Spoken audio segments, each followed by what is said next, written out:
আমরা নিরপেক্ষ নই, আমরা মুক্তিযুদ্ধের পক্ষে। শুধু দর্শক শ্রোতা, দৃষ্টিকোণ একাত্তরের পক্ষ থেকে আপনাদের স্বাগত জানাই। আমাদের আজকের বাংলাদেশ আজ কোন পথে, আমাদের টাইটেল। আমরা সবসময় ভাবার উম, গত 7 মাস যাবৎ আমরা আসলে বুঝতে পারছি না বাংলাদেশ আজ সত্যি কোন পথে। এই এরই প্রাসঙ্গিকতায় আমরা আলোচনা করব। আমাদের আজকের আলোচনার বিষয়, আওয়ামী লীগকে আসলেই নিজেদেরকে অসহায় ভাবছে, নাকি আওয়ামী লীগ আর ভিতরে ভিতরে কোনো কাজ করছে, হয়তো সেটা ক্রমশ প্রকাশ্যমান হবে। আমাদের সাথে আজকে আলোচনায় যুক্ত হয়েছেন আপনাদের সবার প্রিয়, আমাদের সবার পরিচিত রাজনৈতিক ব্যক্তিত্ব এবং পেশায় একজন আইনজ্ঞ, আমাদের সবার প্রিয় অ্যাডভোকেট নাজমা কাউসার আপা। আসসালামু আলাইকুম আপা, আপনি কেমন আছেন? ভালো আছি, ওয়ালাইকুম আসসালাম। আপনারা ভালো তো সবাই? জি, ভালো। দৃষ্টিকোণ একাত্তরের পক্ষ থেকে আপনাকে স্বাগত জানাই। আপা, আজকে আমি একটা মানে আপনার সাথে তো আমরা অনেক বিষয় নিয়ে কথা বলবো, বিশেষ করে আমরা আসলে আপনাদের আওয়ামী লীগের কর্মপন্থা, ভবিষ্যৎ চিন্তা ভাবনা, বর্তমান অবস্থা সবকিছু নিয়ে আলাপ আলোচনা করব। তো আমি আহ আপনাদের এই ইন্টারভিউটার আগে আমার ফেসবুকে একটা পোস্ট চোখে পড়েছে, ওখানে লেখা, একজন পোস্ট করেছে আমাদেরই এক পরিচিত, মাত্র 6 মাসে 30 লক্ষ মামলা, 1 কোটি আসামি নিয়ে হিমালয়ের মতো মাথা উঁচু করে দাঁড়িয়ে থাকা সংগঠনটি আওয়ামী লীগ। আমি জানি না সত্য মিথ্যা, 30 লক্ষ মামলা, 1 কোটি আসামি, মানে এটা কি? আর আসলে এটা তো কোনো মামলা যে কে করছে, ভৌতিক সব মামলা। বাদীকে যখন আদালতে আসে, বাদী তখন অনেক ক্ষেত্রে দেখা যাচ্ছে বাদী বলছে আমি জানি না এই মামলা আমি করেছি কিনা, অথবা ওনাকে আসামি করেছি কিনা। বাদী আসামিকে চেনে না, বাদী মামলার খবর জানে না। কিন্তু হাজার হাজার মামলা হচ্ছে সারা দেশ জুড়ে। এবং এক একটা মামলা 700, 800, 300, 400, এরকম 700-800 করে আসামি আছে। যেখানে যাকে ধরা হচ্ছে, অথবা সমন্বয়ক নামক বা জামাত বিএনপি, এরা ধরে নিয়ে গিয়ে তারা মেরে একদম রক্তাক্ত আহত করে তারপর নিয়ে হয়তো পুলিশের কাছে দিচ্ছে। পুলিশের সেখানে কিছু করার নেই। এবং পুলিশকে বাধ্য করা হচ্ছে সেই সব অজ্ঞাতনামা আহ আসামিদের তালিকায় এদেরকে ঢুকিয়ে দেওয়া। এবং সেক্ষেত্রে আমাদের বহু সম্মানিত সাংবাদিক, আইনজীবী, সিনিয়র আইনজীবীবৃন্দ কেউ রক্ষা পাচ্ছে না। শিল্পী, সাহিত্যিক কেউ রক্ষা পাচ্ছে না সেখান থেকে। বাংলাদেশ সুপ্রিম কোর্টের সিনিয়র আইনজীবীরা, তারাও বিভিন্ন হত্যা মামলার আসামি। এবং আমাদের এমনকি বিচারকরা, প্রাপ্ত অথবা সিটিং বিচারপতি, তারাও হত্যা মামলার অথবা হত্যা চেষ্টার মামলার আসামি। অদ্ভুত ব্যাপার। সিনিয়র পুলিশ অফিসাররা তারা হত্যা মামলার আসামি। আমার জীবনে আমি আজ হ্যাঁ। প্রায় 34 বছর রানিং ওকালতি করছি, কিন্তু আমি কখনো দেখিনি যে পুলিশের পুলিশ কমিশনার কিংবা পুলিশের আইজি, ডিআইজি, অথবা পুলিশের এসপি, এরা সবাই হত্যা মামলার আসামি। দেশের আইন শৃঙ্খলা রক্ষা করতে হলে পুলিশ কাজ করবে, মাঠে থাকবে। দেশ আইন শৃঙ্খলা নিয়ন্ত্রণে যারা দেশকে ধ্বংস করবে, অগ্নিসংযোগ করবে, লুণ্ঠন করবে, তাদের বিরুদ্ধে পুলিশ অ্যাকশনে যাবে। সেটার অর্থ এই নয় যে পুলিশের কর্মকর্তাদেরকে পরবর্তীতে হত্যা মামলার আসামি হতে হবে। অদ্ভুত সব কাণ্ডকীর্তি চলছে বাংলাদেশে। আইনজীবীরা প্র্যাকটিস করতে পারছে না কোনো আদালতে। একই সাথে বোধহয় গত 1 সপ্তাহ বা আরো কিছুটা আগে ঢাকা জজ কোর্টেও 144 জনের বিরুদ্ধে মামলা দায়ের করা হয়েছে, আইনজীবী 144 জন। তো বিকজ অফ ট্রেডিশন অনুযায়ী মানে আপনার বাংলা ঢাকা বার অ্যাসোসিয়েশনের নির্বাচন হওয়ার কথা ফেব্রুয়ারি মাসে। জি। ফেব্রুয়ারি মাসে নির্বাচন হওয়ার কথা। তো সেখানে যেটা হয়েছে, গত নির্বাচনে নিয়ে বিতর্ক ছিল বা কি ছিল জানি না।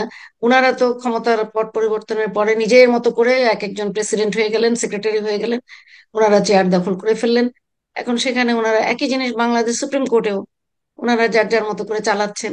এখন ওনারা অর্ডার দিয়ে এটাকে করেছেন যে না, নির্বাচন আপাতত হবে না, ঠিক আছে, রোজার পরে হবে অথবা কখনো হবে, জাতীয় নির্বাচনের মতোই।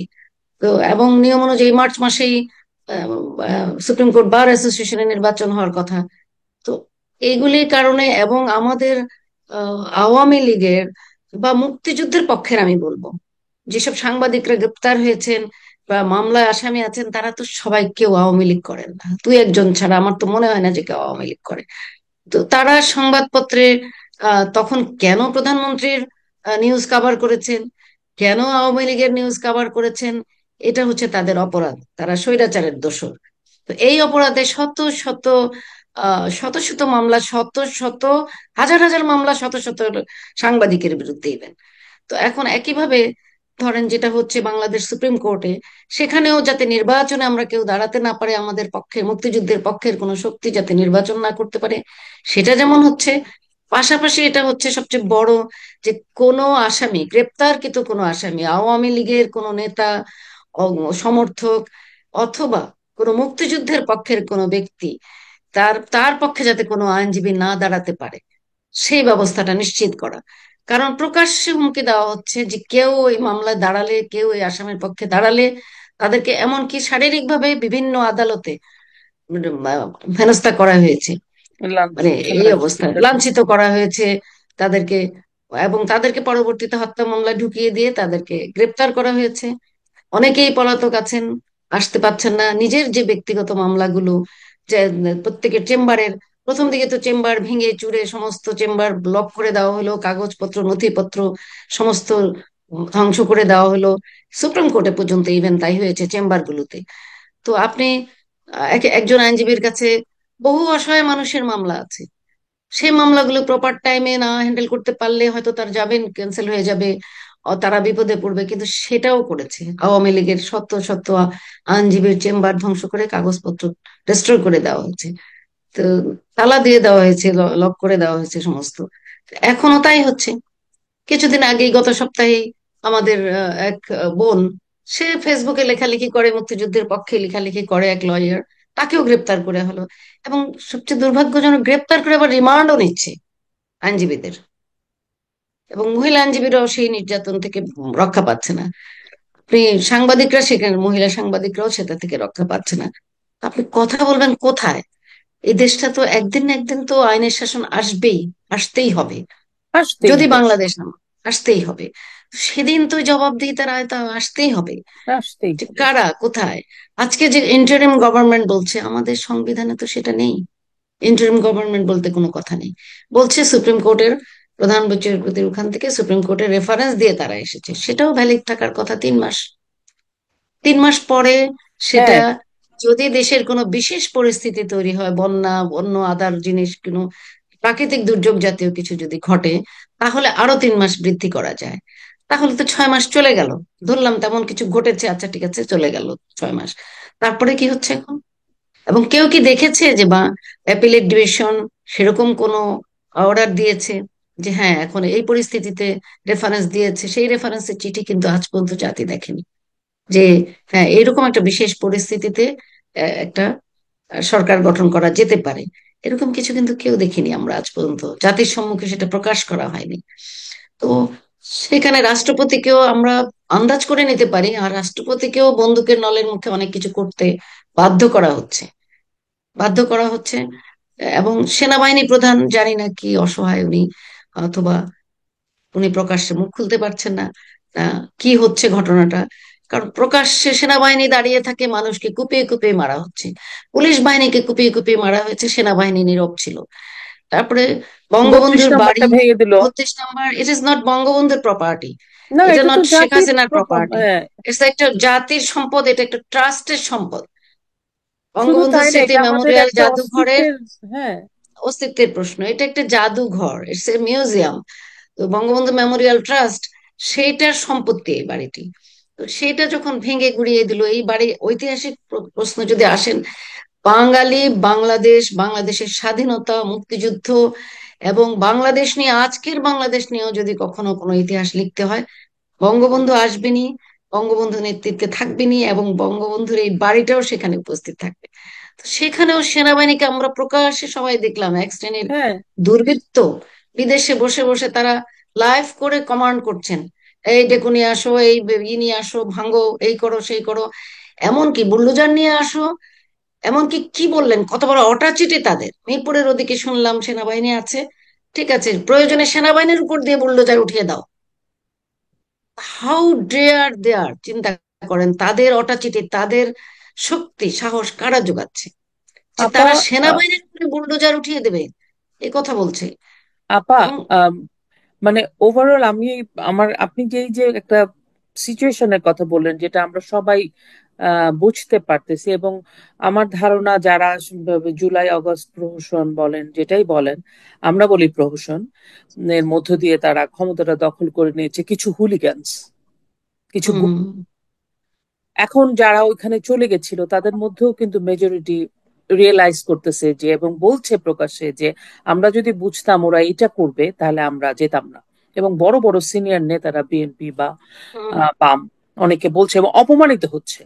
সো আসলে আমরা একটা, ওই যে বলে না যে অদ্ভুত উটের পিঠে চলেছে স্বদেশ, স্বদেশ। আমাদের অবস্থা আসলে আরেকটা কথা আমি না বললেই না, একটা কথা ফাঁক দিয়ে একটু বলে নেই, জি ভুলে বলেন। যাওয়ার আগে। সেটা হচ্ছে যে বঙ্গবন্ধুর বাড়িটা যখন ভাঙা হচ্ছে, জি। পূর্ব থেকে ডিক্লারেশন দিয়ে ভাঙা হয়েছে, আমরা কিন্তু দেখিনি, জাতি কিন্তু দেখেনি যে অন্তত 50টা পুলিশ গিয়ে ওখানে দাঁড়িয়েছে, বাধা দিয়েছে যে না, এটা ভাঙা ঠিক হবে না। বা সেনাবাহিনী ওখানে দাঁড়িয়েছে, সেনাবাহিনী বলেছে যে না, ভাঙা ঠিক হবে না, কেউ কিন্তু বলেনি। কিন্তু আরো বেশি ভয়ঙ্কর জিনিস যেটা হচ্ছে, বঙ্গবন্ধুর বাড়িতে প্রথম একবার তো আগুন দিয়ে জ্বালিয়েছে, তারপর যখন সেদিন আবার আগুন ধরিয়ে দেওয়া হলো, দোতলায় যখন, দোতলায় তিনতলায় দাঁড়িয়ে যখন, বারান্দায় দাঁড়িয়ে যখন ওরা উল্লাস করছে, সেখানে কিন্তু আইসিস এর পতাকা উঠছে। পতাকা। আইসিস কোথা থেকে আসলো বাংলাদেশে? এরা কারা? এদেরকে চিহ্নিত করতে হবে তো। তারা ডেভিল হান্ট করছে, ডেভিল হান্ট, ডেভিল কারা? ডেভিল কি আওয়ামী লীগের সমর্থকরা? ডেভিল কি মুক্তিযুদ্ধের পক্ষের মানুষরা? না ডেভিল হচ্ছে আইসিস? ডেভিল হচ্ছে জঙ্গিরা, হিজবুত তাহরিরা? তারা তো ডেভিল, ডেভিল হচ্ছে না। তারা আবার ডিক্লেয়ার দিয়ে সারা দেশ জুড়ে আওয়ামী লীগের নেতা কর্মীদের, নেতাদের বাড়িঘর ভাঙলো, এমপিদের বাড়িঘর ভাঙলো, মন্ত্রীদের বাড়িঘর ভাঙলো, সারা দেশ জুড়ে নির্বিঘ্নে তারা এগুলি করলো। তো তারপরে যদি বলে স্বরাষ্ট্র উপদেষ্টা কিংবা আমাদের প্রধান উপদেষ্টা, বিশ্ব নোবেল বিজয়ী শান্তির দূত, যদি বলেন যে বাংলাদেশ শান্তিতে চলছে, আপনাকে কে অধিকার দিয়েছে? কোন আইন বলেছে যে একজন লোক অপরাধী হলে তার বাড়িঘর ভেঙে দিতে হবে, তার বাড়িঘর জ্বালিয়ে দিতে হবে? পৃথিবীর কোন আইনে সেটা জায়েজ আছে? আদালত কি বলেছে তার বাড়িটা ভেঙে দাও, গুড়িয়ে দাও? আইন কি সেটাকে পারমিট করছে? আপনারা নীরবে সেটা দেখছেন, দেখে আবার সমর্থন জানাচ্ছেন প্রকাশ্যে। এই হলো আজকে বাংলাদেশের অবস্থা। জি, আপনি যেটা বলছিলেন বলেন। হ্যাঁ আপা, এর অবস্থা তো আসলে এত ঘটনা। তবে 32 নাম্বারটা আমি ব্যক্তিগতভাবে যখন নাকি, এটা তো আগের দিনই ওরা ডিক্লেয়ার দিল, তখন আমার কাছে একটা মনে হচ্ছিল যে আলটিমেটলি বোধহয় এটা প্রধান উপদেষ্টা হবে নিজে না। হস্তক্ষেপ হবে না, এটা অসম্ভব ব্যাপার। পুড়িয়ে দিছে, ওই সময় একটা জাস্টিফাই করার চেষ্টা করছে মানুষ, এই ছিল ওই ছিল, কাজে বাট একটা এটা মব ছিল, করবে একটা না। ইয়ে ছিল, হুম। আন্দোলনের একটা আমার আবহ কেন ছিল। জানি জি। একটা বিশ্বাস ছিল এটা করবে না, তারপরে মানে আমার আর কোনো এক্সপেকটেশন নাই। সো আমার মনে হয় জাতির আর ওনার কাছে কোনো এক্সপেকটেশন নাই, বিকজ উনি নিজেই আইন নিজের না, হাতে আমি তুলে নিয়েছেন। অদ্ভুত মনে হয় যে একজন শিক্ষিত হুম। মানুষ, সারা পৃথিবী যিনি আহ, মানে নোবেল মানে প্রাইজটাকে উনি মোটিভেশনাল একদম দিয়েছে, ধুলায় নোবেল ধুলিস্যাৎ প্রাইজ করে তো দিলেন। দূরের কথা, উনি মোটিভেশনাল স্পিচ দিয়ে বেরিয়েছে সারা দুনিয়ায়। এবং উনি উনার মতো একজন শিক্ষিত মানুষ এতটা নিচে কি করে নামে? এতটা নিম্নরুচি সম্পন্ন, এতটা কুৎসিত প্রতিহিংসা পরায়ণ কি করে হয়? মানে উনি আমি আসলে ভীষণ এটা মেলাতে, প্রতিহিংসা পরায়ণ। উনি প্রতিহিংসা পরায়ণ এবং উনি ভীষণ লোভী এবং স্বার্থপর লোভী একজন মানুষ। লোভী। প্রথম ট্যাক্স, দিনই তো উনি 666 কোটি টাকা উনি বেনিফিট হয়ে গেলেন, বেনিফিট পেয়ে গেলেন। ট্যাক্সটা উনাকে, ফ্রি উনি করে দিলেন। পার্সোনাল ট্যাক্স দিবেন না, উনাকে সেটার জন্য অ্যাপিলেট ডিভিশন পর্যন্ত যেতে হয়। অদ্ভুত ব্যাপার, বাংলাদেশে এর আগে এরকম কোনো নজির নেই যে কেউ তার পার্সোনাল ইনকাম ট্যাক্স না দিতে গিয়ে আদালতের, সুপ্রিম কোর্ট পর্যন্ত গিয়ে পৌঁছেছেন, অ্যাপিলেট ডিভিশন পর্যন্ত গিয়ে পৌঁছেছেন। শুধুমাত্র ব্যক্তিগত ইনকাম ট্যাক্স, ওনার বিজনেস ইনকাম ট্যাক্স না, সেটাও উনি দিবেন না। তো তাহলে উনি, মানে উনি তো সব থেকে গেইনার। এবং উনি 2029 সাল পর্যন্ত উনার কোম্পানি ট্যাক্স দিবে না। কেন? গ্রামীণ ফোন মানুষের রক্ত চুষে নিচ্ছে। 100 টাকা রিচার্জ করলে 35 টাকা চলে যাচ্ছে, কেটে নিচ্ছে অটোমেটিক্যালি। টাইম লিমিটেশন থাকছে যে ডাটার, সেটা, সেই টাকাটা ডিলিট হয়ে যাচ্ছে, নিয়ে নিচ্ছে। সেখানে তো বহু ইনকাম তো ওনারা করছেন বহুভাবে। কিন্তু তারপরেও জনহিতকর কোনো কাজ তো করছে না গ্রামীণ ফোন। অথবা গ্রামীণ, গ্রামীণ গ্রামে গ্রামে হাহাকার, গ্রামীণ ব্যাংক থেকে লোন নিয়ে নিঃস্ব হয়েছে শত শত, আমার গ্রামে পর্যন্ত, আমাদের আশেপাশে বাড়ির যারা আমাদের কাজ করে খায়, এরা আজকে দিশেহারা। গ্রামীণ থেকে হয়তো 20,000 নিয়েছে, সেটা 30% টানতে পারছে না, আবার হয়তো নিয়ে গেছে ব্র্যাক থেকে, নিয়েছে ব্র্যাক না হয়তো নিজেরা কুড়ি থেকে নিয়েছে, নানান ভাবে আবার হয়তো গ্রামীণ অফার দিচ্ছে, ঠিক আছে তুমি আরো 1 লাখ নিয়ে নাও, তাহলে তোমার বাকিটা শোধ হয়ে যাবে। সে আবার ওই 1 লাখ নিয়ে আবার চক্রবৃদ্ধি হারে পড়ছে। দিশাহারা অবস্থা সারা গ্রামে। একটা লোক পৃথিবীতে দেখাক যে আসে বলতে পারবে যে আমি গ্রামীণের ক্ষুদ্র ঋণ নিয়ে আমি স্বনির্ভর হতে পেরেছি। কারণ তারা টাকা দেওয়াটা তারা ইনফ্লুয়েন্স করে মহিলাদেরকে, সেই টাকাটা কোনো বিজনেস খাতে যাচ্ছে না। তো গ্রামের অশিক্ষিত মহিলারা যেটা হচ্ছে, তারা হয়তো টাকা নিল, 50,000 টাকা নিল, নিয়ে হয়তো একটা ফ্রিজ কিনে ফেললো, কিংবা অন্য একটা কিছু করলো। তো সেই খাত চাইলে সে আর ফেরত দিতে পারছে না। তো এই হচ্ছে অবস্থাটা, এবং সেখানে মানুষের রক্ত চষে, মানুষের ঘরের টিন খুলে নিয়ে, মানুষের গরু ছাগল নিয়ে গিয়ে, মহিলাদেরকে পিটিয়ে এরকম করে সেই সেই টাকা আদায় করা হচ্ছে। এবং এমনকি যখন এই 5ই আগস্টের পরবর্তীতে অক্টোবর মাসে যে বন্যা হলো, সে বন্যায় যখন নোয়াখালী ফেনী মানে ভেসে যাচ্ছে বন্যার স্রোতে, সেখানেও তখনও কিস্তির জন্য লোক গিয়ে দাঁড়িয়েছিল মানুষের দ্বারে। তো আমার প্রশ্ন থাকবে মানুষ, এদেশের সাধারণ 18 কোটি মানুষের কাছে, যে ডক্টর ইউনূসের একটা কাজ দেখান, যে গত 54 বছরে মুক্তিযুদ্ধে উনি অংশগ্রহণ করেননি।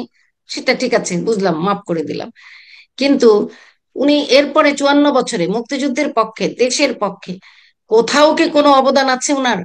উনি কি জীবনে কখনো একবারের জন্য শহীদ মিনারে গিয়ে দাঁড়িয়েছিলেন? জীবনে কি কখনো উনি একবার সাভার স্মৃতিসৌধে গিয়েছিলেন? উনার কোনো বক্তৃতা বিবৃতিতে কি কেউ কখনো মুক্তিযুদ্ধ, মুক্তিযোদ্ধা, 71-এর চেতনা, এই শব্দগুলো কোনোদিন কি পেয়েছেন? বাংলাদেশের মানুষের পাকে এই যে করোনাকালীন সময় গেল, দীর্ঘ প্রায় 2.5 বছর সারা বিশ্ব লড়াই করলো, সেখানেও কি ওনার কোনো অবদান ছিল? একটি শব্দ কি উনি উচ্চারণ করেছিলেন বাঙালি জাতির উদ্দেশ্যে? উনি এখন ত্রাণকর্তা হয়ে হাজির হয়েছেন। আমি জানি না আগামী দিনের বাংলাদেশ সে জবাব দেবে।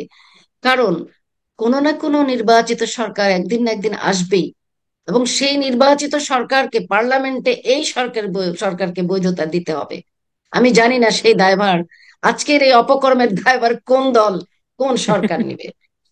এটা একটা সময় বিরাট বলে দিবে। কোশ্চেন হয়ে দেখা দেবে, সময় বলে দেবে। কেউ সময় কেউ বলে নিবে দিবে, আর সবচাইতে বড় না। না, কথা সেই যে কারণেই চেষ্টা করা হচ্ছে নাহিদদেরকে পদত্যাগ করিয়ে নাহিদদেরকে দিয়ে, উনার দল এটা কিন্তু উনি করাচ্ছেন।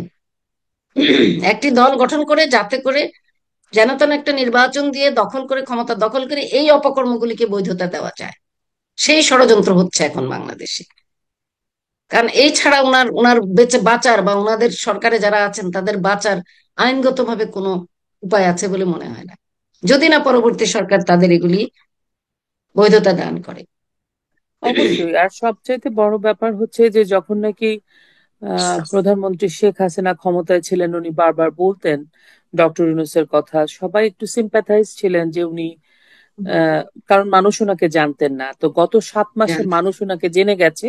সাধারণ মানুষরা, আপনি যদি একটু সোশ্যাল মিডিয়াতে দেখেন, তাহলে রিক্সাওয়ালা, সবজিওয়ালা, বাড়ির একটা গৃহিণী, তারা বলতে পারে যে চিনে গেছে ওনাকে। ওনার বোধহয় জেনে গেছে। কৃতকর্মটা ওনাকে এইভাবেই প্রকাশ উনি নিজেকে করলেন। আর 71-এর বিষয়টা মানুষ এত খেয়াল করে না, এখন খেয়াল করলো যে না, উনি আসলে মুক্তিযুদ্ধ করেন নাই, বা করেন নাই তো বটেই। ওনাকে সেভাবে আমরা জানতাম না যে মুক্তিযুদ্ধের বিরোধী উনি, স্বাধীনতা যুদ্ধের বিরোধী, মুক্তিযুদ্ধ উনি আসলে চান নাই। সেটাও এইটা উনি সামনে সাত চলে মাসে এলো, প্রমাণ করে, সামনে চলে প্রমাণ আসলো। হয়ে গেল। প্রতিটা every action has a consequences, every action has a result, right? So এখন আমরা এই কনসিকুয়েন্সেস গুলো উনি ভবিষ্যতে দেখতে পাবেন। বাঙালি জাতি এটা দেখাবে। আমার অবশ্যই, মনে অবশ্যই হয় প্রকাশ্যে চলে অবশ্যই এসছে ওনার রূপ। প্রকাশ্যে চলে যেটা এসছে উনি। বঙ্গবন্ধু কন্যা জননেত্রী শেখ হাসিনা যেটা বুঝতে পারেন, সেটাই উনি প্রকাশ্যে বলে ফেলেন। এটা ওনার দোষ বলেন, গুণ বলেন, উনি প্রকাশ্যে সেটা জনসমক্ষে আমি নিয়ে আসেন। মনে করি যে এবং উনি ওনার এটা বারবার ভালো। বুঝাতে চেষ্টা করেছেন, উনি উনি স্পষ্টভাষী মানুষ। আমি হ্যাঁ, মনে এটা করি আমি এটা একটা ওনার খুবই অন্যতম পজিটিভ, গুণ। হ্যাঁ, হ্যাঁ, লাগে তো আমার উনি কাছে। উনি খুব স্পষ্টভাষী। উনি যেটা 6 মাস আগে বলেন, জাতি হয়তো বুঝতে বুঝতে 6 মাস সময় লেগে যায়। পার্থক্যটা হচ্ছে সেটা। তো সেটা। উনি কিন্তু বারবার বোঝাতে চেষ্টা করেছেন এই যে ডক্টর ইউনূস, উনি এত টাকার মালিক কি করে হলেন? এত এত টাকা বাংলাদেশ থেকে কি করে উনি পাচার করলেন? উনার পাচারের অর্থ আগে বের করা হোক। উনার বিরুদ্ধে মামলা করা যাবে না, পৃথিবীতে এমন কোন লোক আছে যার বিরুদ্ধে মামলা করা যাবে না? তো ওনার বিরুদ্ধে মামলা বাংলাদেশে যদি হয়, উনি যদি বাংলাদেশের নাগরিক হন, তাহলে মামলা হয়েছে।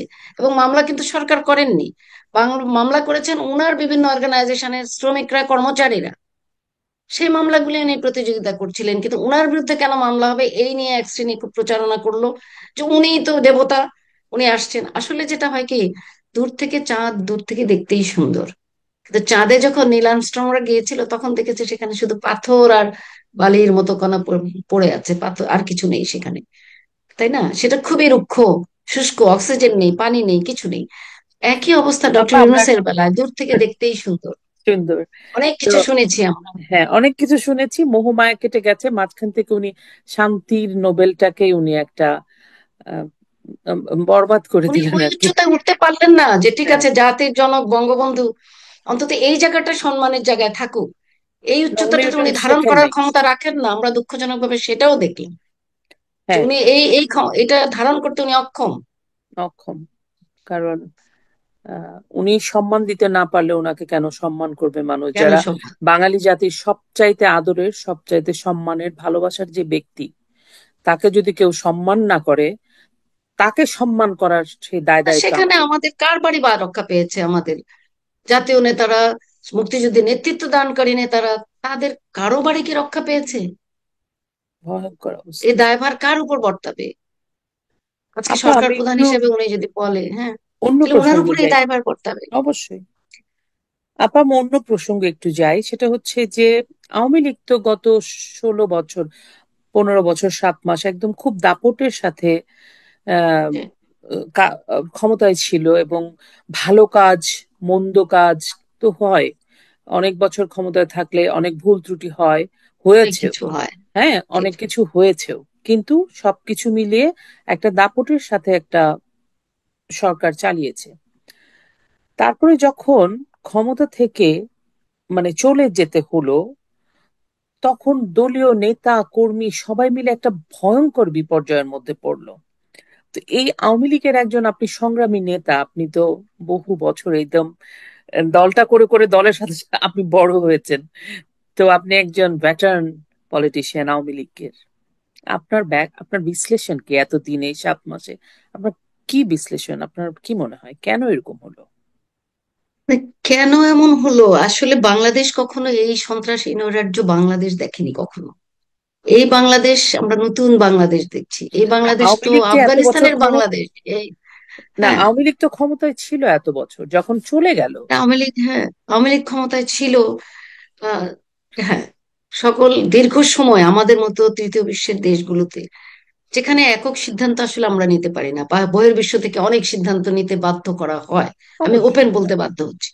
তো সেখানে আমাদের মতো দেশে একটা ক্ষমতাসীন দল, তারপর জনগণ অশিক্ষিত থাকে, তারপর কিছু এসে বহিরাগত সন্ত্রাসী ঢুকে যায়, অতি অতি অতি আওয়ামী লীগার হয়ে গেল। হয়ে যায়। তাদের তাদের অতি আওয়ামী লীগার হয়ে যায়। আহ তো সেরকম একটা অবস্থা যখন তৈরি হলো, যে তারপরে আওয়ামী লীগ সরকারের যে যে উন্নয়ন, যেই যেসব প্রকল্প জননেত্রী শেখ হাসিনা নিয়েছেন, আপনি আমাদের মতো দেশের একটা দেশের উদাহরণ দেখান তো যেখানে এটা হয়েছে। একটি বাড়ি একটি খামার, প্রতিটি গ্রামে গ্রামে দরিদ্র জনগোষ্ঠী যার জমি আছে তার জমিতে বাড়ি করে দেওয়া, ঘর করে দেওয়া, পাকা বিল্ডিং করে দেওয়া। যার জমি নেই তার জন্য এক তার জন্য আলাদা আশ্রয়ন প্রকল্প করে দেওয়া।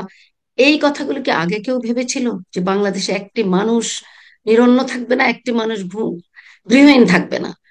তাহলে সেটা, সেই প্রকল্পগুলি তো আর্মিরাও চালাচ্ছে, কিছু কিছু প্রকল্প। এবং বাংলাদেশে যে উন্নয়ন প্রকল্প হয়েছে মেগা প্রজেক্টের, বহু বাংলাদেশ আর্মি সেনাবাহিনী করেছে। এবং বিশ্বের সাথে, বিভিন্ন দেশের সাথে, জাপানের সাথে, চায়নার সাথে, রাশিয়ার সাথে মেগা প্রকল্পগুলো হয়েছে।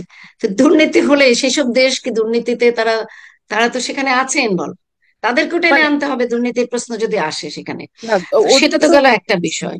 তারপরে যেটা বললেন আপনি যে হ্যাঁ, কিছু কিছু আচার আচরণ গ্রামে গঞ্জে বিভিন্ন জায়গায় হয়তো কিছু কিছু নেতাকর্মীর উদ্ধত আচার আচরণে অনেক ক্ষেত্রে আমরাও বিরক্ত ছিলাম, যে হ্যাঁ, ঠিক আছে, এটা বাড়াবাড়ি হচ্ছে।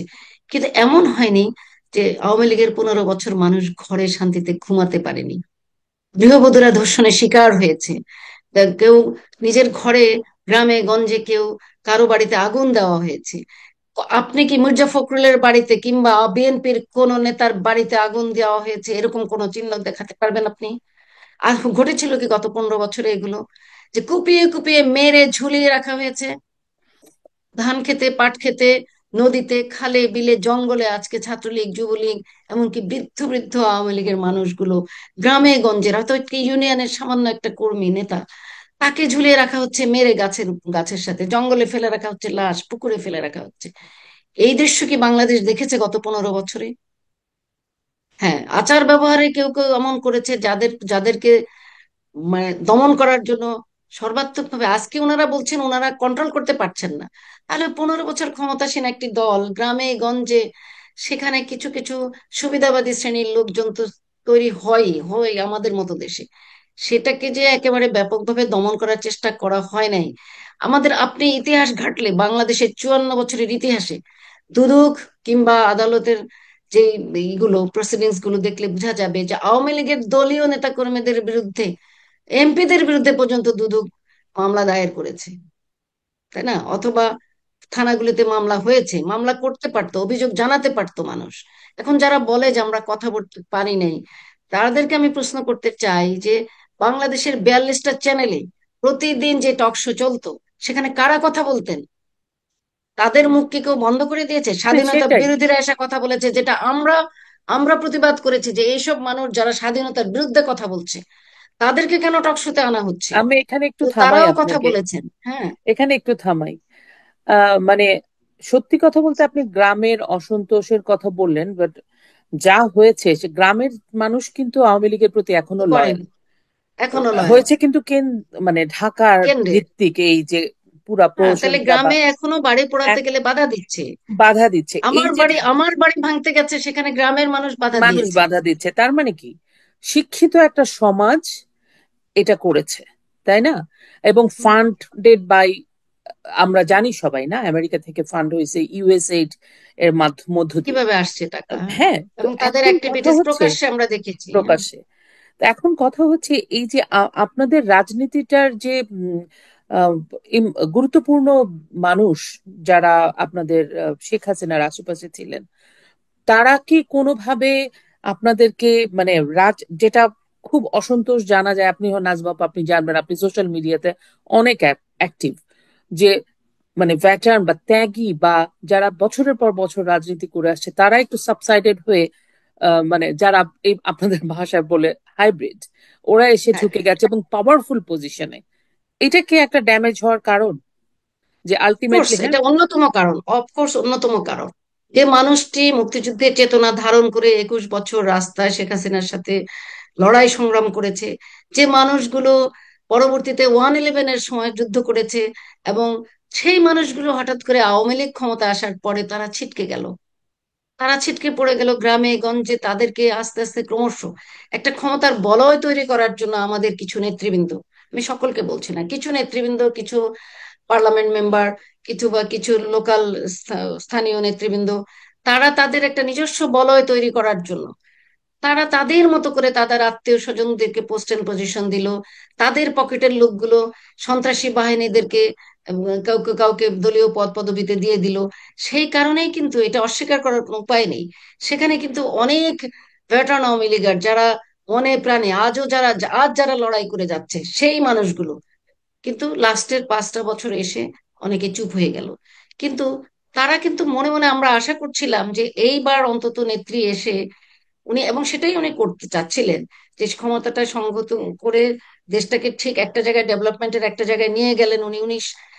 দিনে কত ঘন্টা উনি পরিশ্রম করেছেন আজকের বাংলাদেশকে, নিম্ন আয়ের দেশটাকে মধ্যম আয়ের দেশে পরিণত করতে। উন্নয়নের পথে যাত্রায় আমরা ছিলাম অগ্রগামী, এবং আমরা ছিলাম রোল মডেল এশিয়াতে। তো সেই বাংলাদেশ 2023-এ যারা ভারতের জিডিপিতে ভারতের থেকে এগিয়ে গেছে, সে অনেক ক্ষেত্রে জিডিপিতে ভারতের চেয়ে এগিয়ে ছিল বাংলাদেশ, সেই বাংলাদেশকে কোথায় নিয়ে গেছেন শেখ হাসিনা? আমরা একটা অকৃতজ্ঞ জাতি, আমরা এই কৃতজ্ঞতা স্বীকার করি না। ভুল ত্রুটি ওনার থাকতে পারে, সেটা সমালোচনা করুন। আমরা, এমনকি আমরা 54 বছরে জাতির জনক বঙ্গবন্ধুকে পর্যন্ত আমরা এখন সমালোচনার সম্মুখীন হতে হচ্ছে। কখনো শুনি নাই যে কৃতজ্ঞ চিত্রে কোনো বিরোধী দল বলতে এ কথাটা বলেছে যে হ্যাঁ, ওনার অবদান আমরা অস্বীকার করি না। কিন্তু প্যারালাল বাংলাদেশের এই যে রাজনীতি, নোংরা রাজনীতির খেলা আজকে এই জায়গাটায় নিয়ে এসেছে বাংলাদেশকে। সবাই এককভাবে আওয়ামী লীগকে এবং জননেত্রী শেখ হাসিনাকে দায়ী করছে, কিন্তু আমি মনে করি সমভাবে বেগম খালেদা জিয়া এবং বিএনপি দায়ী বাংলাদেশের আজকের এই অবস্থার জন্য। কারণ উনাদের আশ্রয়ে প্রশ্রয়ে, উনাদের কারণেই, উনাদের আঁচলের নিচে জিয়াউর রহমানের আশ্রয়ে কিন্তু প্রথম যাত্রা শুরু হলো। নিষিদ্ধ সংগঠন তখন বঙ্গবন্ধু নিষিদ্ধ করে গিয়েছিলেন, নিজাম ইসলাম, জামাত ইসলাম সহ, মুসলিম লীগ সহ, যারা বাংলাদেশের মুক্তিযুদ্ধের বিরোধিতা করেছিলেন, সেই সংগঠনগুলিকে আবার বৈধতা দিয়ে জিয়াউর রহমান, এরা যেটাকে প্রচার করে যে বহুদলীয় গণতন্ত্র, বহুদলীয় গণতন্ত্র তো ছিল না, স্বাধীনতা বিরোধীদের পুনর্বাসনের প্রকল্প ছিল এটা। তো সেখানে তাদেরকে, এবং আপনি খেয়াল করে দেখেন এই ঐতিহাসিক ধারাবাহিকতায় গত 40 বছরে যে কোনো কিছুতে কাদের আশ্রয় গিয়ে আশ্রয় নিয়েছিল জামাতে ইসলাম।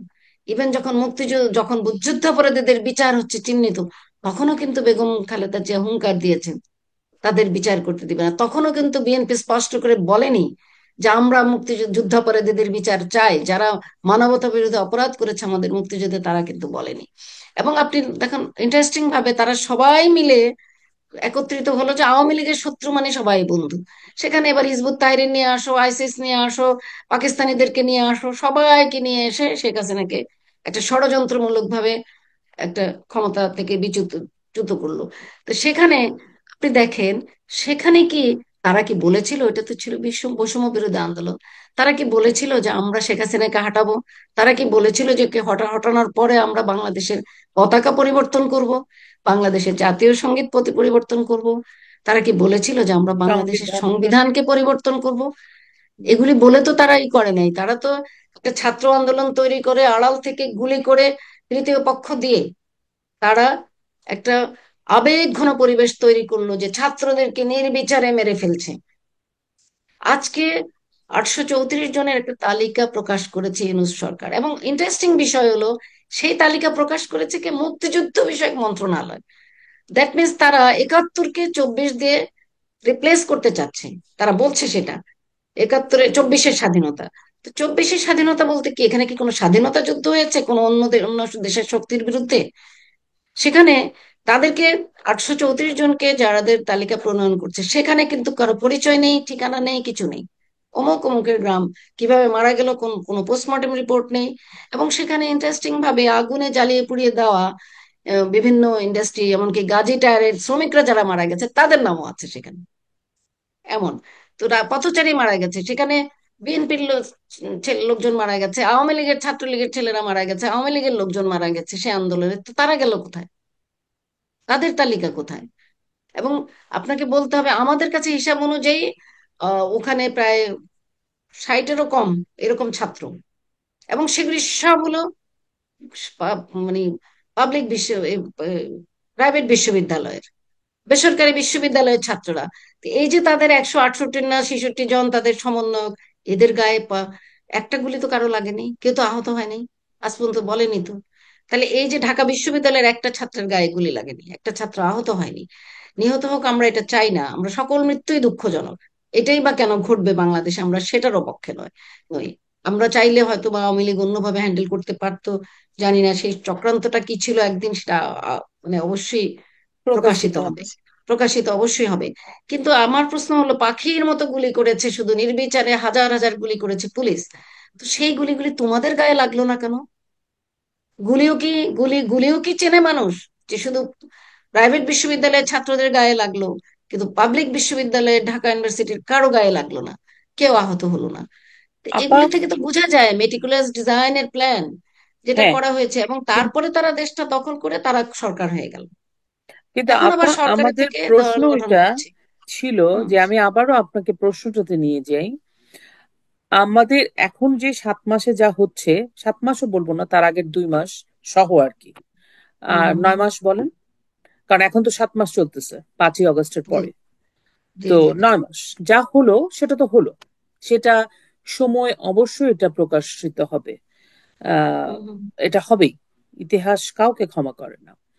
কিন্তু আওয়ামী লীগ 15 বছর 7 মাস ক্ষমতায় থাকার পরে এরকম একটা ঘটনা যখন ঘটলো, আমি একটু আর একটু অ্যাড করে একটা বিষয়, আমরা যখন দেখতাম আওয়ামী লীগের একটা মিছিল, একটা মিটিং বা কোনো একটা দিবসে বা 15ই আগস্টে লাখে লাখে মানুষের ভিড়। হ্যাঁ, 32 নাম্বারটা ভেঙে ফেললো আপা। পুলিশ, আর্মি, আমি জানি না এরা কম্প্রোমাইজ কিনা, আইন শৃঙ্খলা রক্ষাকারী বাহিনী।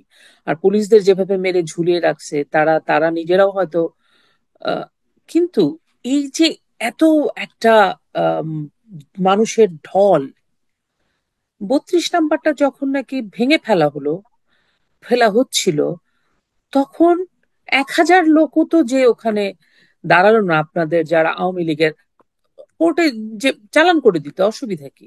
এরকম মানুষগুলা কোথায়, কেন তারা আসলেন না? এটা কি নেতারা বাইরে চলে গেছেন সেই দুঃখে, নাকি কেন? মানে জেল হবে, জরিমানা হবে, এখনো তো হচ্ছে।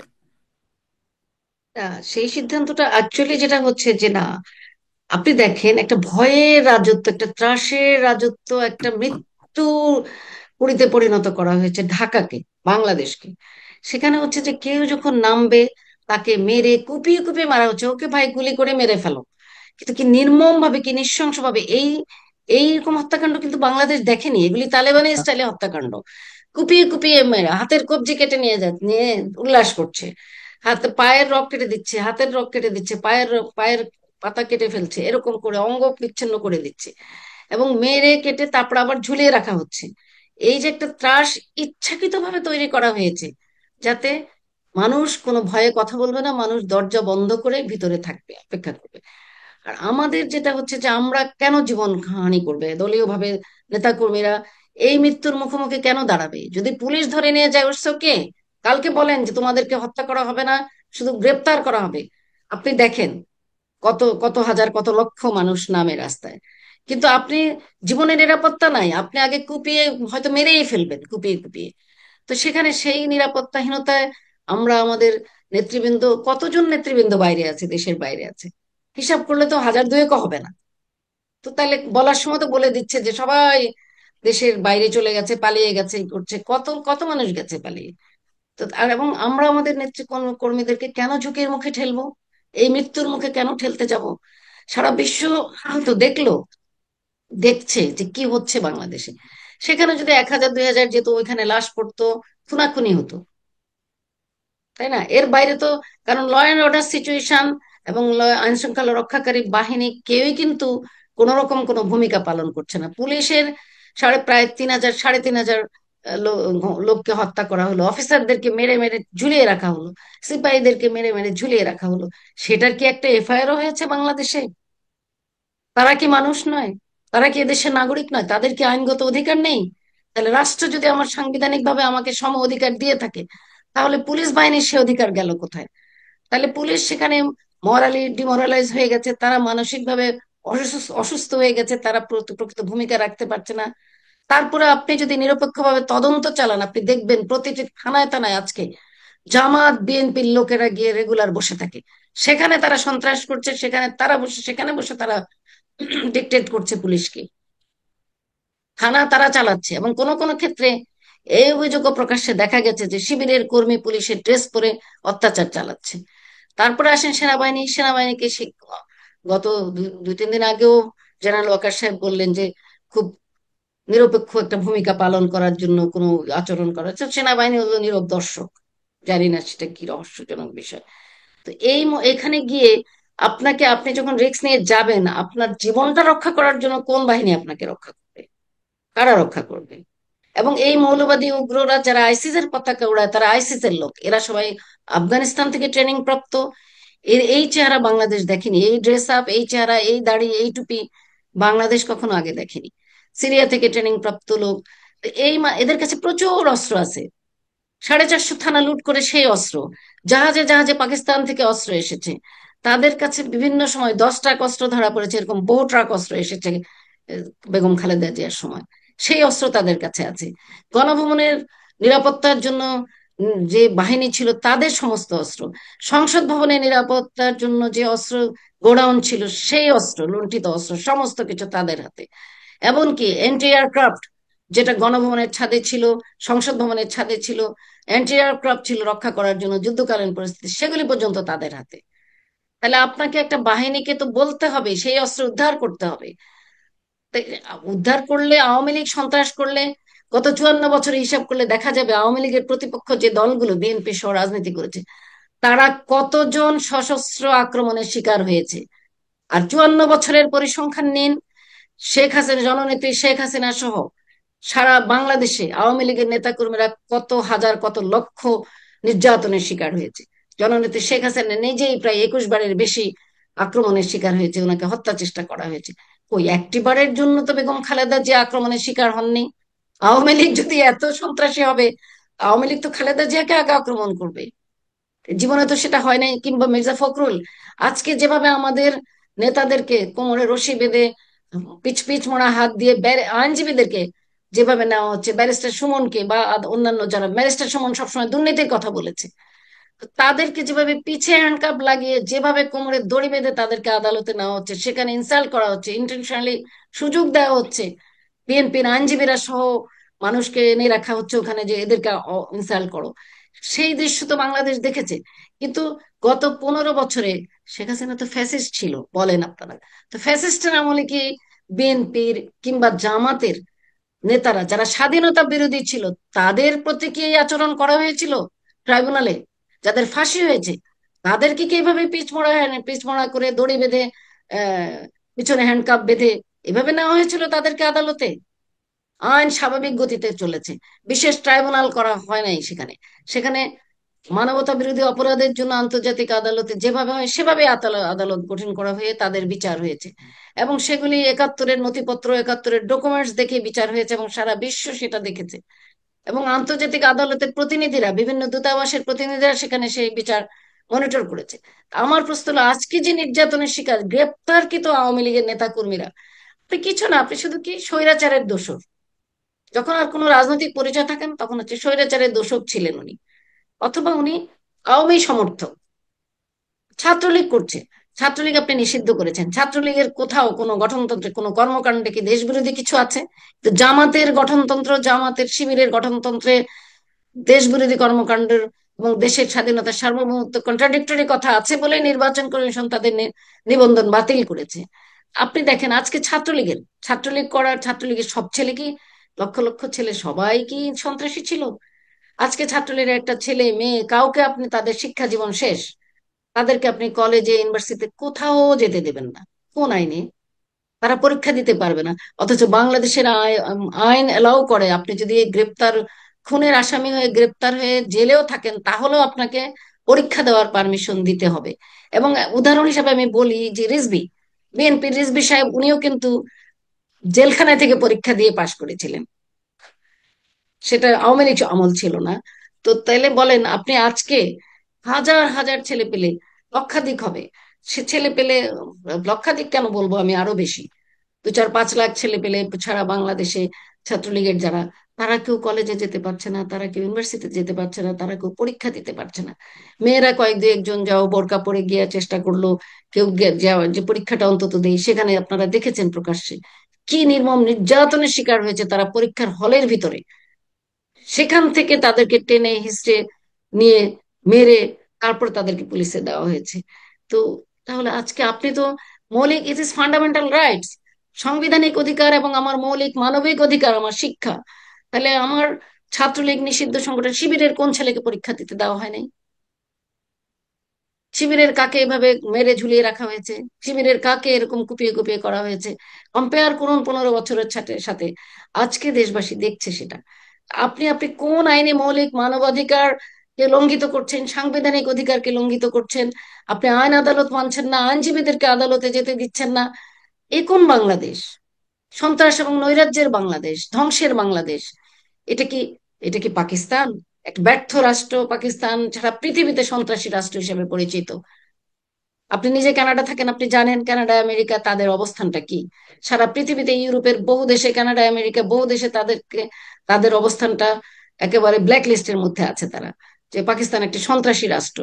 আপনি বাংলাদেশকে সেই পাকিস্তানের দোসর বন্ধু বানিয়ে প্রকাশ্যে বলছেন পাকিস্তান আমাদের বন্ধু, ভারত আমাদের, ভারত রক্ত দিয়েছে দেশের স্বাধীনতার জন্য।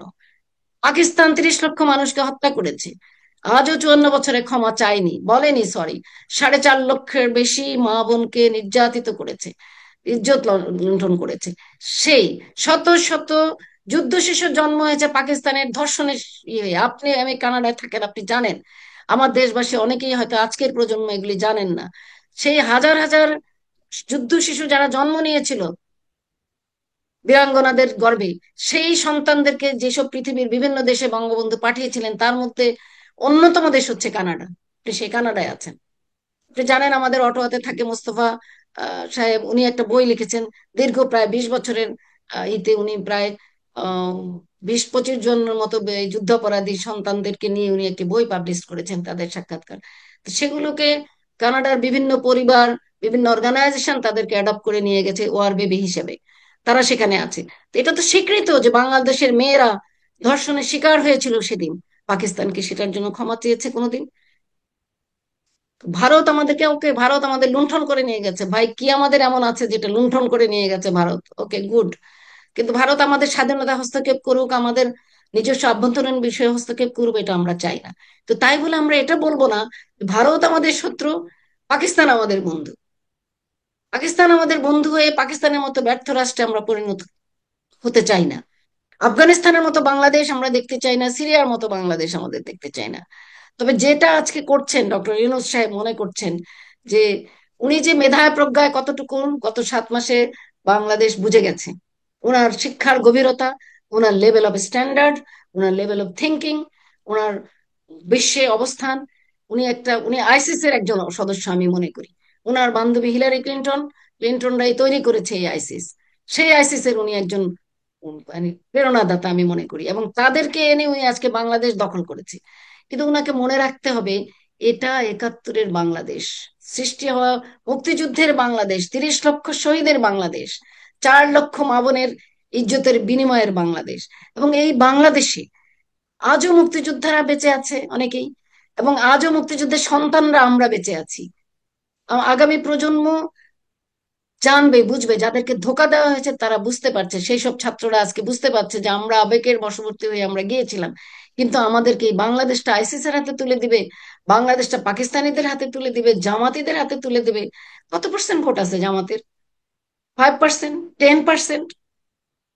তারা বাংলাদেশ দখল করে করবে এই এই আশা করা, বাঙালিদেরকে দাবিয়ে রাখবে। এটা তিতুমির সূর্য সেনের বাংলাদেশ, ক্ষুদিরামের বাংলাদেশ। তাহলে সেখানে আম, সেই বাংলাদেশ তারা পারবে না। এটা আফগানিস্তান না, পাকিস্তান না, কায়েদ আজমের পাকিস্তান না, এটা বঙ্গবন্ধুর বাংলাদেশ। তা আমি খুবই আশাবাদী যে এই বাংলাদেশ থেকে কখনোই দাবিয়ে রাখতে পারবে না জামাত, স্বাধীনতা বিরোধী শক্তি, কিংবা ডক্টর ইউনূসের মতো আরো 10টা ডক্টর ইউনূস আসুক বাংলাদেশে, পারবে না বাঙালিদেরকে দাবিয়ে রাখতে। হয়তো কিছুটা সময় লাগবে, কিন্তু মুক্তিযুদ্ধের বাংলাদেশ, অসাম্প্রদায়িক বাংলাদেশ রুখে দাঁড়াবেই। এবং এই চিরকাল যুগে যুগে আমাদের দাদাদের সময় থেকে অসাম্প্রদায়িক বাংলাদেশ, মসজিদ মন্দির পাশাপাশি, গ্রামে শহরে পাশাপাশি, আমরা হিন্দুরা হিন্দু মুসলমান বৌদ্ধ খ্রিস্টান একসাথে বড় হয়েছি, একসাথে একই মাঠে খেলেছি। তো সেই বাংলাদেশকে চাইলেই আফগানিস্তান বানানো যাবে না, পাকিস্তান বানানো যাবে না। যারা এই স্বপ্ন দেখছেন সেটা দুঃস্বপ্ন দেখছেন বলে আমি মনে করি। অনেক ধন্যবাদ আপা।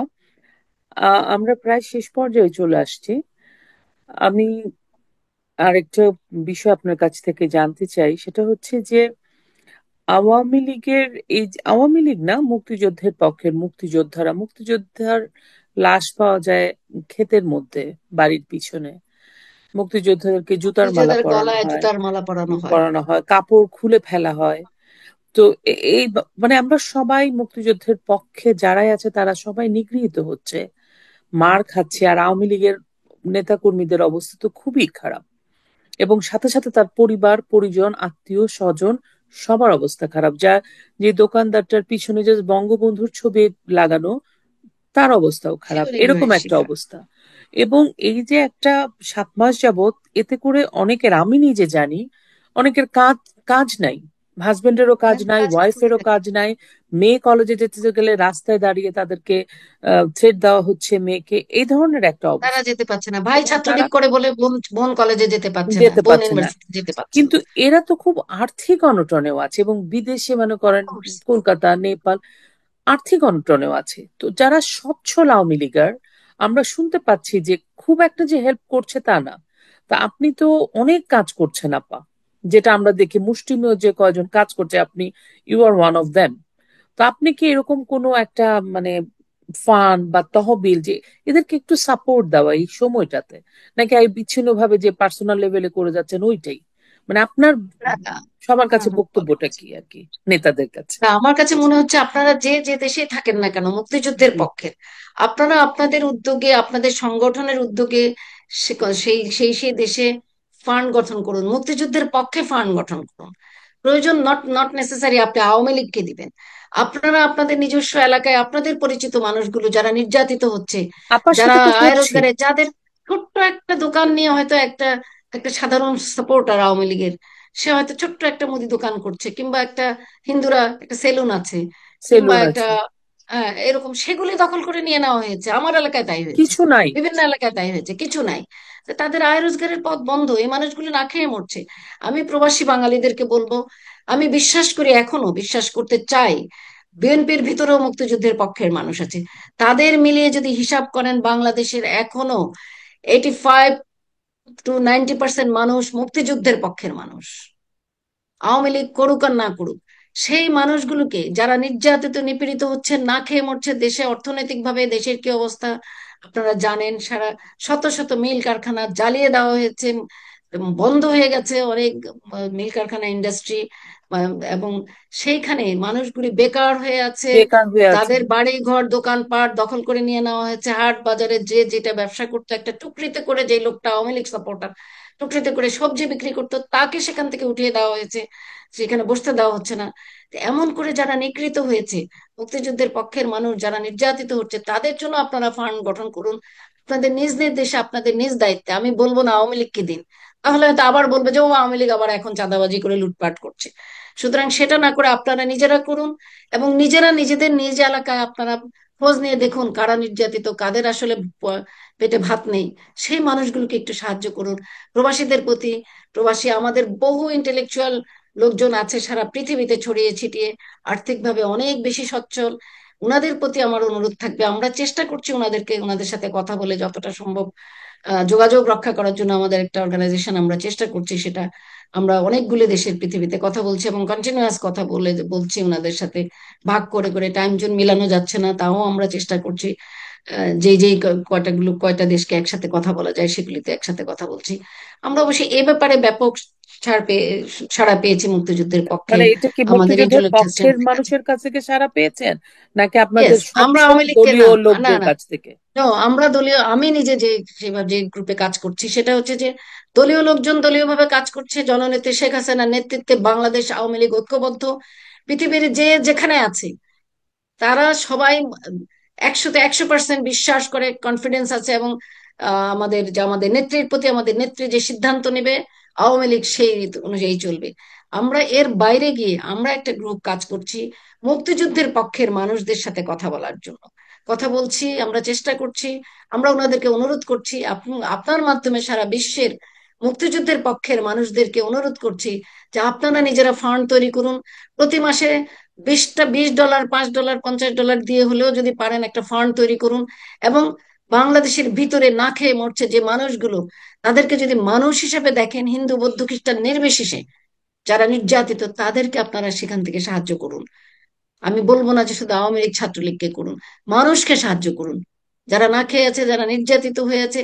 এবং আপনারা কথা বলুন, আপনারা সোচ্চার হন যে একটি ছাত্রের অধিকার আছে, তার শিক্ষা জীবনকে আপনি বিঘ্নিত করতে পারেন না, তাকে আপনি পরীক্ষা দিতে, তাকে কলেজ ইউনিভার্সিটি যেতে বাধা দিতে পারেন না, সেই জায়গাটায় দাঁড়াতে সুযোগ দিন। একটা স্কুলের ছাত্র একটা লিফলেট বিলি করেছে, সেই জন্য অসংখ্য অসংখ্য লিফলেট ছাত্রকে গ্রেফতার করা হয়েছে। গ্রেফতার লিফলেট বিলি করা কোনো আইনে কি নিষিদ্ধ আছে? এটা কি নিষিদ্ধ সংগঠন বাংলাদেশ আওয়ামী লীগ? বাংলাদেশ আওয়ামী লীগের একটা লিফলেট বিলি করেছে, আমার এলাকাও তাই হয়েছে, স্কুলের ছাত্ররা।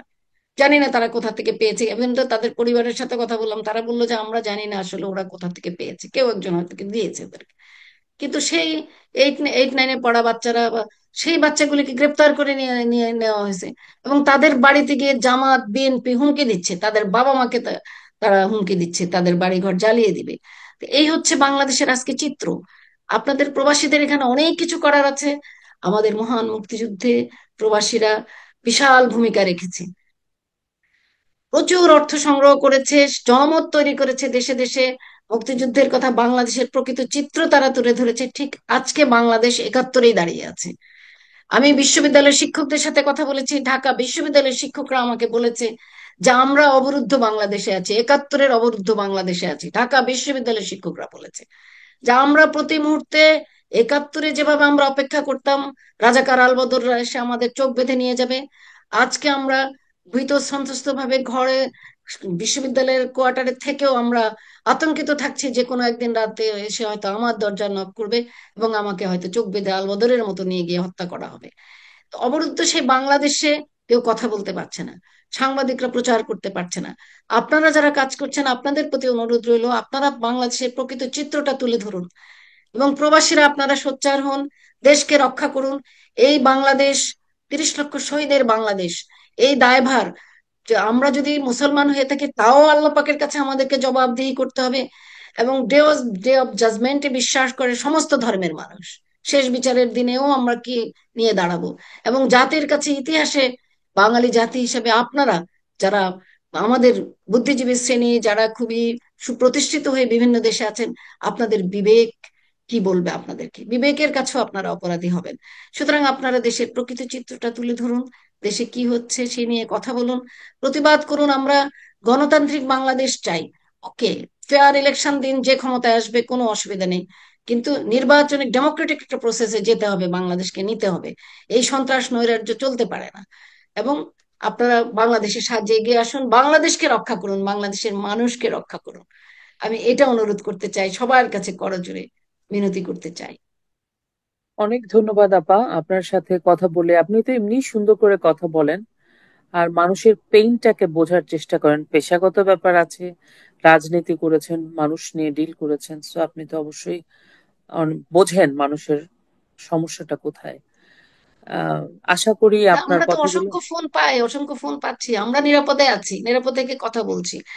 কিন্তু হাজার হাজার নেতা কর্মী যারা আছে আমাকে কখনো দেখেনি, অন্য এলাকার অন্য কোনো কোথায় সেই প্রত্যন্ত অঞ্চল, হয়তো গাইবান্ধা থেকে কিংবা কোনো এক রংপুরের কোনো এক জায়গা থেকে কিংবা মাগুরা থেকে, খুলনা থেকে, যারা হয়তো কোনোভাবে ফেসবুকে মেসেঞ্জারে মেসেজ পাঠাচ্ছে, ফোন করে বসতেছে সরাসরি, তারপরে কান্নার জন্য কথা বলতে পারছে না। কিভাবে নির্যাতিত এসব ছেলেপেলেরা, এসব মানুষগুলো, নিরাপত্তা নেই, এসব মেয়েরা আপা, কিভাবে নির্যাতিত হচ্ছে। নিশ্চয়ই এই সময়টাও আমরা পার করে ফেলতে পারবো। এই ইনশাল্লাহ, দুঃস্বপ্ন ইনশাল্লাহ, কেটে যাবে ইনশাল্লাহ। কিন্তু ইনশাল্লাহ, এটা ততদিন স্বাভাবিক। আমাদেরকে টিকে থাকতে হবে। নিশ্চয়ই কিছু একটা ভালোর, সত্যের জয় তো হবেই। আপনার সাথে অবশ্যই কথা হতেই বলে হবে। আপা অনেক ভালো লাগলো। এবং অনেক অসমাপ্ত কথা অত অল্প সময় তো শেষ হয় না।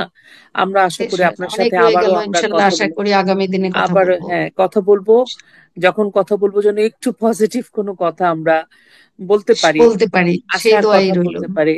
সেইটা কিন্তু আপনার সাথে আবারও আমরা কথা বলবো। আপনি ভালো থাকবেন। আর আমি ব্যক্তিগতভাবে যদি আপনি বলেন, আমি মনে করি যে এই যে আপনারা যারা বাইরে আছেন কিন্তু কাজ করছেন প্রচুর, মানুষকে সাপোর্ট করছেন, দলের নেতা কর্মী সাধারণ মানুষ, আপনারা বাইরে আছেন বলে সাপোর্টটা করতে পারছেন। বাংলাদেশে তো আপনাদেরকে এই সেটাই, সাপোর্টটা করার সুযোগ থাকতো না, জেলে চলে যেতে হতো। তো সেটাই। প্রত্যেকটা জিনিসের একটা ভালো দিক থাকে আর একটা আমরা আপাত দৃষ্টি মনে করি যেটা কেন চলে গেছে, বাট চলে গিয়ে তো আপনি কথা বলতে কাজ করতে পারছেন। তা উম, চলে চলে গিয়েছে আমাদের মুক্তিযুদ্ধের সময়, আমাদের নেতৃবৃন্দ চলে গিয়েই কাজ করেছে, কাজ দেশটাকে স্বাধীন করেছে করেছে চলে সেটাই। গিয়ে। এবং অনেক আমাদের সময় নবী হজরত মোহাম্মদ সাল্লাল্লাহু আলাইহি ওয়াসাল্লাম হিজরত করেছেন হ্যাঁ, দুঃসময়ে, আবার ফিরে এসেছেন মক্কা আবার বিজয় করে। ফিরে এসেছেন। তো তো এটা, কখনো দুঃসময়ে চলে স্ট্র্যাটেজিক্যালি যাওয়াটা কোনো, চলে যাওয়া মানেই পলানো নয়, পলানো পলাতক নয়, বা নয়। 10 পা আগাতে চলে গেলে যাওয়া মানেই পালিয়ে হুম, যাওয়া নয়। নয়। সো পিছাতেও হয় আমি আমার, সামটাইমস। সেটাই, সেটাই। তো পিছে হাঁটতে আপনি হয়, যুদ্ধের কৌশল, রণকৌশল। রণকৌশল পিছনে হাঁটতে হয় এবং শক্তি সঞ্চয় করে পুনরায় এগিয়ে পুনরায় আসতে হয়। ইয়ে করতে হয়। নিশ্চয়ই আমরা আমাদের বাংলাদেশকে ফিরে পাবো। তো আপনি ভালো থাকবেন আপা। আপনার সাফল্য এবং আপনারাও ভালো সুস্বাস্থ্য থাকেন। কামনা করি আপা। আর আহ, দোয়া করবেন সবাই বাংলাদেশের জন্য, বাংলাদেশের মানুষগুলোর জন্য দোয়া করেন। আমরা সবাই মিলে যেন আবার আমাদের অসাম্প্রদায়িক বাংলাদেশ, গণতান্ত্রিক বাংলাদেশ পুনরুদ্ধার করতে পারি। আমাদের সুন্দর বাংলাদেশ যেন সবাই মিলে রাজনৈতিক সহাবস্থান নিয়ে এবং রাজনীতিকে রাজনীতি দিয়ে প্রতিপক্ষ হিসেবে মোকাবেলা করতে পারি, রাজনীতিকে সন্ত্রাস দিয়ে নয়। খুন দিয়ে নয়, রাহাজানি দিয়ে নয়, অগ্নিসংযোগ লুণ্ঠন দিয়ে নয়, প্রকাশ্য দিবালোকে লুট করে নিয়ে যাচ্ছে মানুষের ঘরের সম্পদ। অদ্ভুত ব্যাপার। আপনাকে কে অধিকার দিল তার বাড়ির সম্পদ আপনি চেয়ার টেবিল ফার্নিচার নিয়ে যাচ্ছেন কাঁধে উঠিয়ে, প্রকাশ্য দিবালোকে সবাই দেখছে সেটা? সেই বাংলাদেশ আমরা দেখতে চাই না। আমরা দেখতে চাই আমাদের বাংলাদেশ, যে বাংলাদেশ আমাদের ছিল, সে বাংলাদেশে আমাদের, হ্যাঁ, রাজনৈতিক দ্বন্দ্ব সংঘাত ছিল, দ্বিমত ছিল, সেই বাংলাদেশে আমরা ফিরে যেতে চাই। পৃথিবীর সব দেশেই রাজনৈতিক আহ, মতবিরোধ থাকে। তো সেই বাংলাদেশ, রাজনৈতিক বাংলাদেশে, অসাম্প্রদায়িক বাংলাদেশে আমরা ফিরে যেতে চাই। আমাদের সেই বাংলাদেশ আমরা আবার পুনরুদ্ধার করতে চাই। আপনারাও ভালো থাকবেন। আপনাদের সবাইকে, যারা এই উদ্যোগ নিয়েছেন, আপনাদেরকেও ধন্যবাদ। আশা করি আপনারাও এগিয়ে আসবেন বাংলাদেশ রক্ষায়। আপনারা উদ্যোগ নিয়েছেন, আপনাদের মতো করে আপনারা কাজ করছেন। তো আরো অনেক কিছু করার বাকি আছে, সে কাজগুলো তো আগামী দিনে আমরা আপনাদের সাথে থাকবো, চেষ্টা করব একসাথে মিলে কাজ করতে, বাংলাদেশকে উদ্ধার অবশ্যই করতে। আপা। ভালো থাকুন। জয় বাংলা, জয় বঙ্গবন্ধু। শুধু দর্শক শ্রোতা, আশা করি আজকের আলোচনা আপনাদের ভালো লেগেছে এবং আপনারা নিশ্চয়ই, আমরা কি খুঁজি? আমরা খুঁজি উত্তর, আমরা খুঁজি এই অসহনীয় অবস্থা থেকে পরিত্রাণের উপায় এবং সাহস ও শক্তি। আহ চলুন আমরা দেশটাকে ভালোবাসি, দেশের মানুষের কথা চিন্তা করি, মানুষের জন্য ভাবি। আমরা উত্তর পেয়ে যাব এই ভয়াবহ পরিস্থিতি থেকে আমরা কিভাবে নিজেদেরকে মুক্ত করে আবার আমরা স্বাধীন বাংলাদেশে থাকতে পারি, যেটা আসলে আমরা 7 মাস আগে ছিলাম। আপনারা সবাই ভালো থাকবেন, সুস্থ থাকবেন, নিরাপদে থাকবেন এবং উম, সবসময় নিজেদের দিকে খেয়াল রাখবেন। আপনার সন্তান, আশেপাশে প্রতিবেশী, সবার প্রতি সহযোগিতাপূর্ণ